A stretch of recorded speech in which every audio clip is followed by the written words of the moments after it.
Zee 24 Taas एक पाऊल पुढे। आजचा दिवस मोठ्या राजकीय घडामोडींचा राहिला। राष्ट्रवादीच्या बैठकीपूर्वी अजित पवारांचं शक्ती प्रदर्शन झालं। या बैठकीत अजित पवारांनी राजीनामा मागे घ्यावा अशी मागणी एकमुखानं करण्यात आली।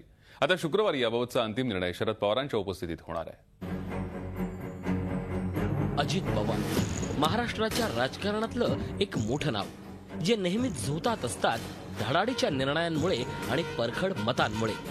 यामुळे त्यांचे इतरांसोबत खटके उडतात, अगदी स्वपक्षातील नेत्यांसोबत सुद्धा। अशाच प्रकारचा एक धडाडीचा निर्णय मंगळवारी संध्याकाळी 5 वाजता अजित पवारांनी पत्रकार परिषद बोलवून मंत्रिपदावरून राजीनाम्याची घोषणा करत केला आणि अर्थातच त्याचे पडसाद उमटत गेले। संध्याकाळी 6:04 राष्ट्रवादीच्या 19 मंत्र्यांनी प्रदेशाध्यक्ष पिचडांकडे राजीनामे सादर केले। संध्याकाळी 7:05 शरद पवारांनी मंत्र्यांनी राजीनामे देण्याची गरज नसल्याचं म्हटलं। रात्री 8:10 मुख्यमंत्री पृथ्वीराज चव्हाण यांनी राज्यपालांची बातचीत केली। रात्री 9:07 मुख्यमंत्री पक्षश्रेष्ठींची चर्चा करून अंतिम निर्णय घेणार असल्याचं समोर आलं। बुधवार 26 सप्टेंबर सकाळी 9 वाजता कार्यकर्ते दादांना भेटायला आतुर असल्यानं त्यांच्या घरी त्यांनी भेट घेतली। सकाळी 10:18 माजी विधानसभा अध्यक्ष बाबासाहेब कुपेकर यांच्या निधनानं बैठकीवर प्रश्नचिन्ह।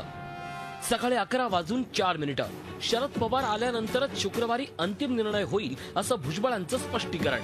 दुपारी 12:35 पाचपुतेंच्या घरी दादांचे समर्थक आले आणि जोरदार घोषणाबाजीला सुरुवात।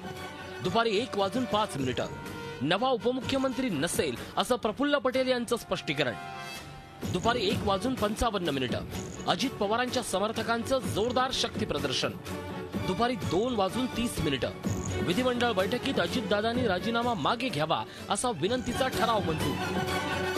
दुपारी 2:45 शुक्रवारी सकाळी 11 वाजता राष्ट्रवादीच्या आमदारांची शरद पवारांसोबत बैठक आणि त्यानंतरच अंतिम निर्णय।